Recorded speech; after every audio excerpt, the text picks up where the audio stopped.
रसमलाई तो हम सभी पसंद करते हैं, लेकिन यदि रसमलाई और केक दोनों का कॉम्बिनेशन हो जाए तो स्वाद दुगना हो जाएगा। आपका स्वागत है मेरे चैनल रेसिपी विद रोशनी में। तो आज हम बनाने वाले हैं केसर मलाई केक, जो कि बहुत ही आसानी से बन जाता है और यदि आप मेज़रमेंट का बहुत अच्छे से ख्याल रखेंगे तो बहुत ही सॉफ्ट और स्पंजी केक बनेगा। और इसके लिए आपको बहुत ज़्यादा सामान की ज़रूरत भी नहीं है। आपके पास जो भी सामान अवेलेबल होगा आप उसी से बना सकते हैं। आप देख रहे हैं कितना सॉफ्ट एकदम मलाई जैसा केक बन के रेडी हुआ है, क्योंकि केक में सबसे इम्पॉर्टेंट चीज़ यही होती है कि वो बहुत ही सॉफ्ट बनना चाहिए और स्पंजी बनना चाहिए। तो आप देख सकते होंगे, मैं आपको करीब से दिखाती हूँ कि कितना सॉफ्ट और स्पंजी केक है, जालीदार है। तो चलिए बिना देरी किए स्टार्ट कर लेते हैं। मैंने यहाँ पर एक बर्तन ले लिया है, उसमें मैंने 1 कटोरी मैदा ले लिया है। ध्यान रखिएगा, हम जिस कटोरी का यूज़ स्टार्टिंग में करेंगे सारे मेज़रमेंट हम इसी से करेंगे। जिस कटोरी से मैंने मैदा लिया था उससे मैंने 3/4 कटोरी पिसी हुई शक्कर ले ली है और उसके बाद मैंने उसी कटोरी से आधा कटोरी दूध पाउडर ले लिया है। इसके बाद मैंने यहाँ पर ले लिया है बेकिंग पाउडर, और बेकिंग पाउडर से का मेज़रमेंट हम जिस चम्मच से लेंगे उसी चम्मच से हम बेकिंग सोडा का भी मेज़रमेंट लेंगे।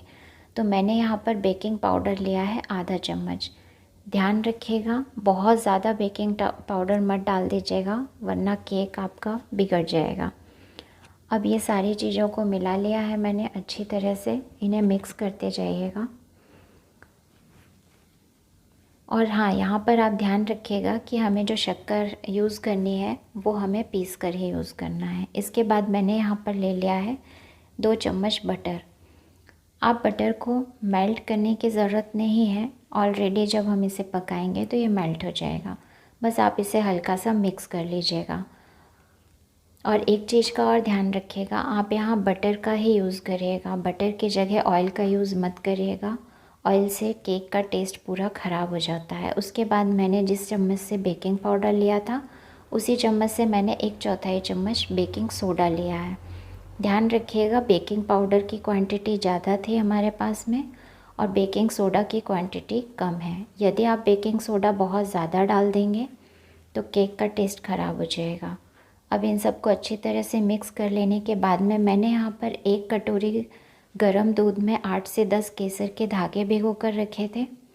आप इन्हें 15 से 20 मिनट रखेंगे तो हमारे केसर का फ्लेवर और कलर दोनों आ जाएगा।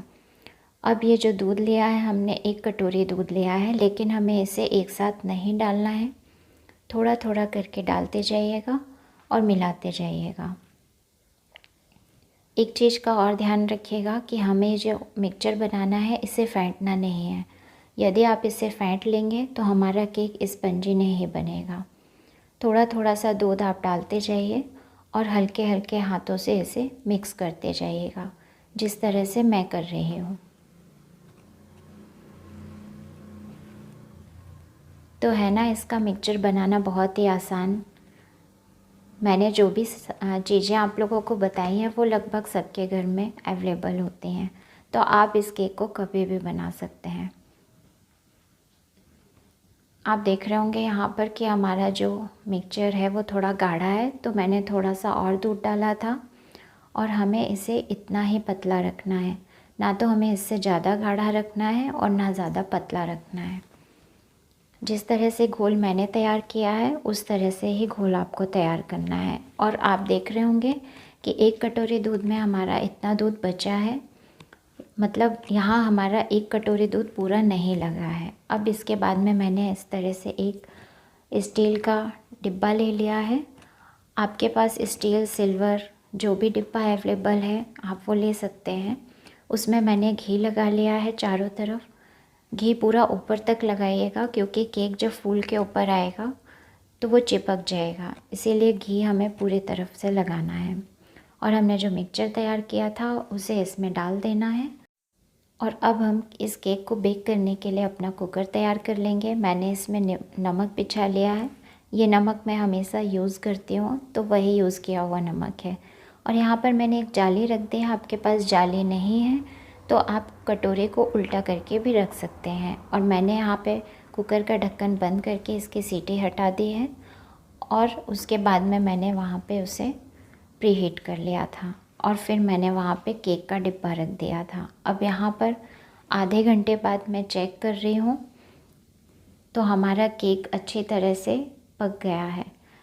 देखिए, केक की क्वांटिटी पे डिपेंड करता है। यदि केक की क्वांटिटी ज़्यादा होगी तो पकने में वक्त लगेगा। ये सिर्फ़ 1 कटोरी मैदे से था, इसीलिए ये 30 मिनट में पक गया है। अब मैं आपको पास से दिखाती हूँ। देखिए कितना स्पंजी केक बना है और बहुत ही अच्छे तरह से हमारा केक फूल भी गया है। तो अब हम इसे रख देंगे ठंडा होने के लिए। अब यहाँ पर मैंने एक कढ़ाई गरम कर ली है और उसमें मैंने यहाँ पर डाल दिया है आधा लीटर दूध। दूध हमें यहाँ पर फुल क्रीम लेना है और हमें इसकी रबड़ी तैयार करनी है। बट हमें रबड़ी जो है वो गाढ़ी वाली नहीं बनानी है, हम जो रसमलाई में यूज़ करते हैं उतना ही बनाना है। उसके बाद मैंने थोड़ा सा इलायची का पाउडर डाल दिया है और 12 से 15 मैंने केसर के धागे डाल दिए हैं, क्योंकि हम केसर रसमलाई केक बना रहे हैं तो केसर तो इम्पॉर्टेंट है इसमें। और इस तरह से आप इसे लगातार चलाते जाइएगा। दूध नीचे बिल्कुल भी चिपकना नहीं चाहिए। यदि दूध नीचे चिपक जाएगा तो इसका टेस्ट ख़राब हो जाएगा। इस तरह से आप इसकी साइडें भी निकालते जाइएगा और इसे चलाते जाइएगा। इसके बाद मैंने यहाँ पर 4 चम्मच शक्कर डाल दी है। आप शक्कर यहाँ पे कम या ज़्यादा भी कर सकते हैं, क्योंकि ऑलरेडी हमारे केक में भी शक्कर डली हुई है और यहाँ पर दूध गाढ़ा होने के बाद भी मीठापन देता है। तो आप चाहें तो इसे कम भी कर सकते हैं, बट इससे ज़्यादा मत करिएगा, बहुत ज़्यादा मीठा हो जाएगा। अब इस तरह से मैं चलाती गई हूँ तो ये करीब 15 मिनट हो गया है। अब आप देख रहे होंगे कि केसर का कलर आ गया है। हमारा दूध जो है वो हल्का सा पीला होने लगा है और दूध की क्वांटिटी भी कम हो गई है। अब यहाँ पर गैस की फ्लेम को मैंने थोड़ा सा मीडियम कर दिया है और मैंने कुछ ड्राई फ्रूट ले लिए हैं और ड्राई फ्रूट सारे इसमें मैंने यहाँ पर डाल दिए हैं। ड्राई फ्रूट में मैंने यहाँ पर काजू, बादाम और पिस्ता लिया था। आप अपनी पसंद से कोई भी ड्राई फ्रूट ले सकते हैं। और ड्राई फ्रूट डाल देने के बाद में मैंने यहाँ पर सिर्फ इसे 2 मिनट और पकाया है। हमें ये जो रबड़ी बनानी है इसे बहुत ज़्यादा गाढ़ा नहीं करना है, क्योंकि हम इसे जब ठंडा करेंगे तो ऑलरेडी ये थोड़ा सा गाढ़ी हो जाएगी और यदि ये गाढ़ी ज़्यादा हो जाएगी तो फिर हम जब इसे केक में डालेंगे तो वो केक के अंदर नहीं जाएगी। जिस तरह से हम रसमलाई के लिए बनाते हैं हमें उतना ही बनाना है इसे। तो अब आप देख रहे होंगे कि हमारा यहाँ पे ये काफ़ी गाढ़ा हो गया है दूध। तो अब हमें इसे बहुत ज़्यादा नहीं चलाना है, इस तरह से ही हमें रखना है इसे। और जब हम इसे केक में डालेंगे तो हम इसे थोड़ा गर्म ही डालेंगे, ठंडा नहीं डालेंगे। अब ये जो केक हमारा है वो ठंडा हो चुका है। अब मैंने एक फोक की हेल्प से इसमें इस तरह से होल कर लिए हैं। आपके पास फोक नहीं है तो आप चाकू की हेल्प से भी इस तरह से बीच बीच में होल कर सकते हैं। और ये होल हमने इसलिए किए हैं क्योंकि जब अभी हमने जो दूध रेडी किया है केसर वाला उसे हमें इसमें डालना है और इस तरह से होल करने से हमारा दूध जो है वो पूरा अंदर तरफ चला जाएगा। अब यहाँ पर मैंने थोड़ा थोड़ा करके सारा दूध इसमें डाल दिया है और ये दूध को अच्छी तरह से सोखता जाएगा। आप देख रहे होंगे कि दूध हमारा पूरा अंदर तक सोखता जा रहा है। तो धीरे धीरे करके आप इसे डालते जाइएगा। बस ध्यान रखिएगा कि ये जो दूध है हमारा ये ठंडा नहीं होना चाहिए। यदि ये ठंडा होगा तो ये अच्छी तरह से केक में अंदर तक नहीं जा पाएगा। तो है ना, बहुत ही आसान सी रेसिपी, सिर्फ 30 मिनट में बन के रेडी हो जाने वाली, और वो भी 2 in 1, मिठाई भी और केक भी। तो अब आप देख रहे होंगे यहाँ मैंने इसे अच्छी तरह से डाल दिया है और अब हम इसे 15 से 20 मिनट के लिए रेस्ट करने के लिए रख देंगे। बहुत ज़्यादा रखने की ज़रूरत नहीं है। मैं आपको अभी दिखाती हूँ कि मुझे 15 मिनट हो गया है। अब मैं इसे कट कर लूँगी। ये देखिए कितना सॉफ्ट है, इतने आसानी से ये कट हो जाएगा।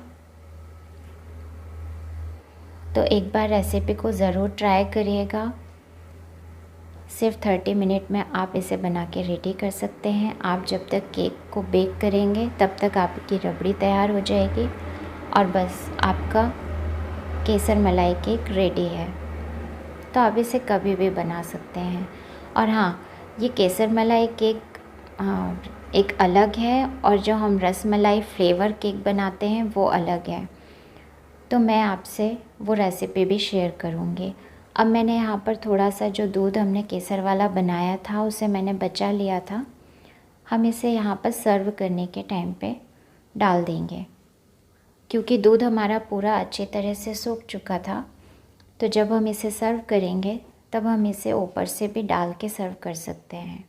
तो आज की रेसिपी आप लोगों को यदि पसंद आई हो तो चैनल को सब्सक्राइब कर लीजिएगा और लाइक और शेयर करना मत भूलिएगा। और हाँ, कमेंट करके ज़रूर बताइएगा कि रेसिपी कैसी लगी। और आज की रेसिपी देखने के लिए आप सभी लोगों का बहुत बहुत धन्यवाद।